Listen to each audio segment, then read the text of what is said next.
Hi, everyone. Yeah, of course, it's Notre Dame's first game this weekend, playing against Miami in Miami. I'll give you a score prediction: Notre Dame 27, Miami 13. That's not the reason for this commentary, though.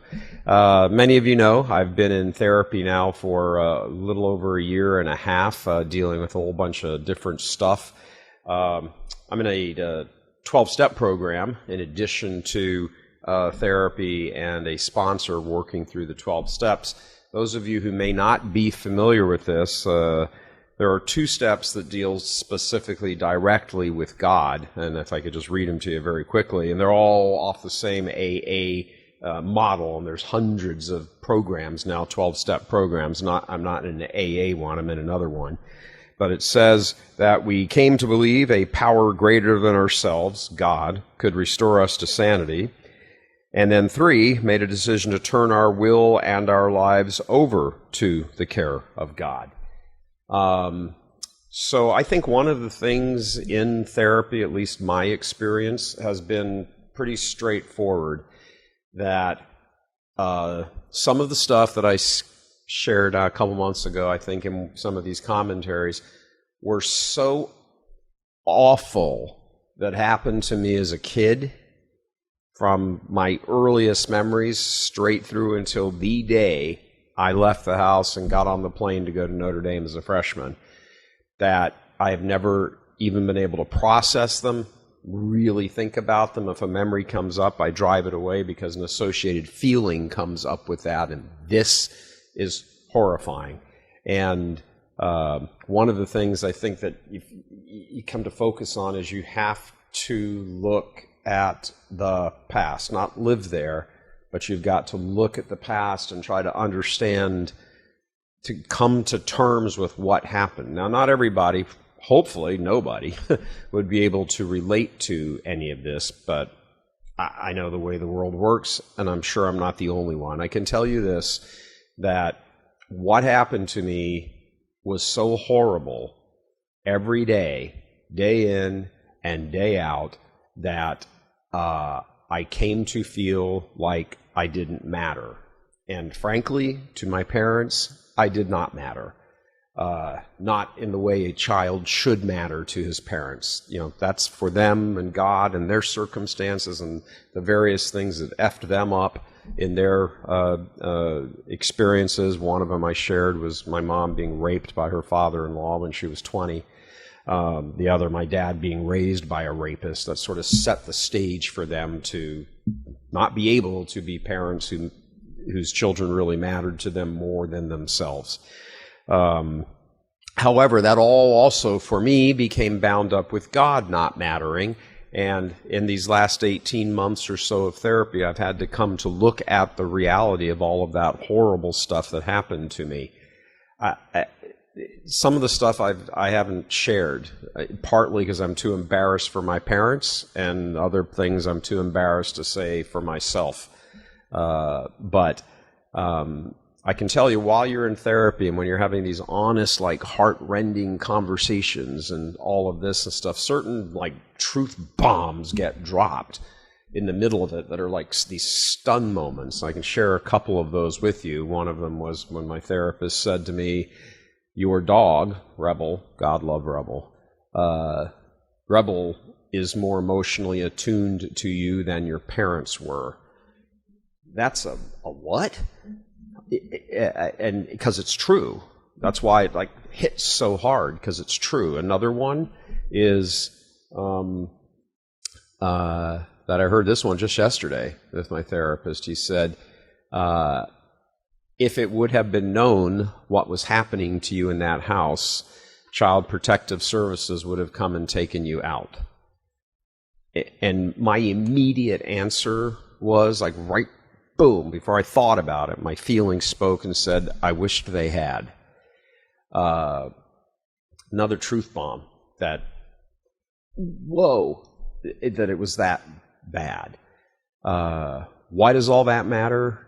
You know, some people go, oh, it was just all in the past. It was 50, 60 years ago. Who cares? Get over it. Well, because this isn't the historical events you're trying to get over. It's of course, I mean, they've come and they've gone. Nobody's doing that stuff to me now. But that's not the point. The point is the feelings that come up because of that stuff. Those are present like they are happening right now, because the feelings are happening right now. And the whole point of therapy for me so far has to come to be at this point where I have finally had to look into that deep, dark, horrible abyss and admit, wow, this stuff was beyond words what happened to me. And it happened to me every single day, many times a day, sometimes on some days. It was awful. What it has done has crippled my ability to trust God.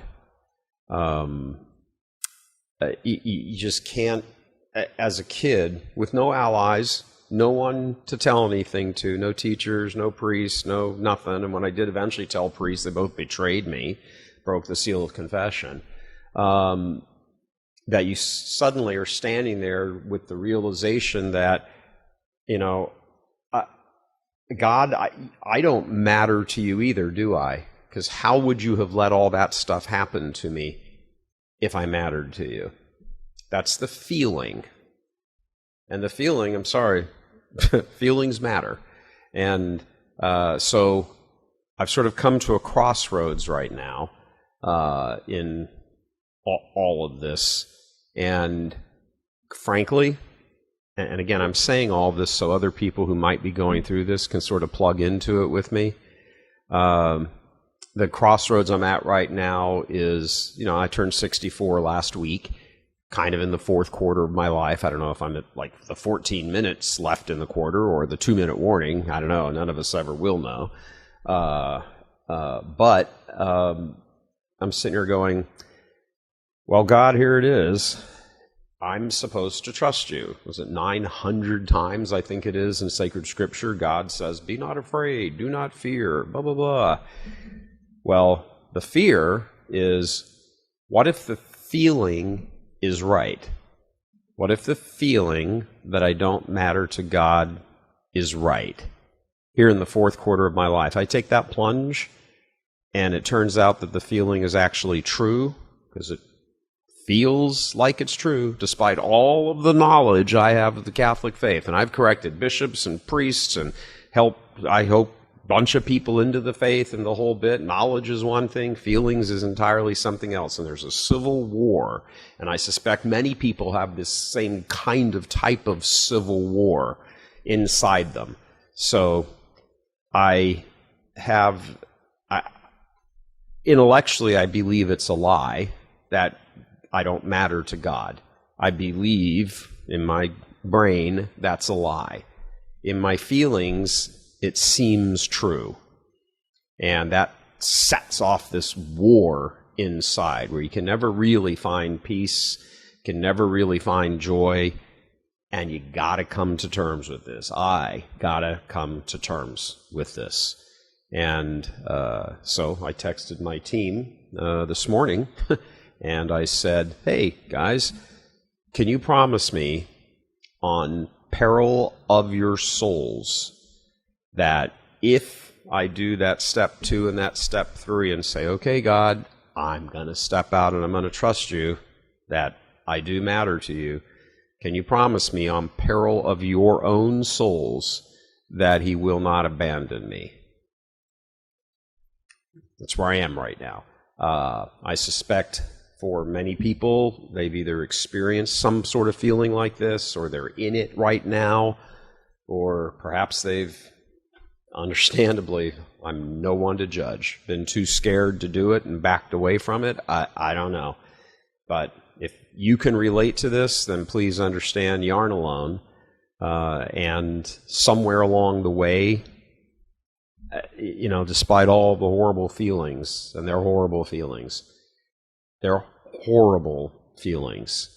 Every day of my life, either physically or psychologically sexually abused, every day of my childhood, and every decision I've ever made has revolved around the fear that came from those historical events and moments, real factual things that happened to me as a kid every day.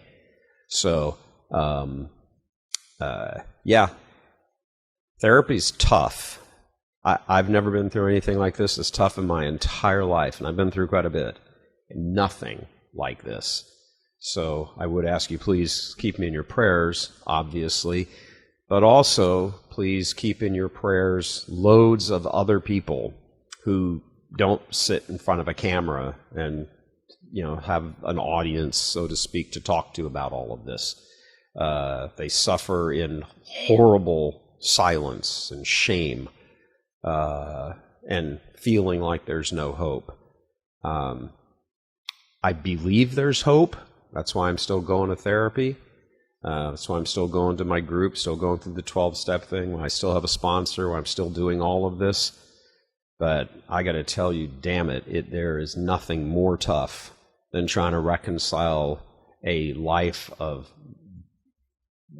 searing emotional pain with, on the emotional side, and reconciling that on the intellectual side, that there's a God and that you matter to him. I can't imagine anything tougher. I wouldn't wish this on my worst enemy.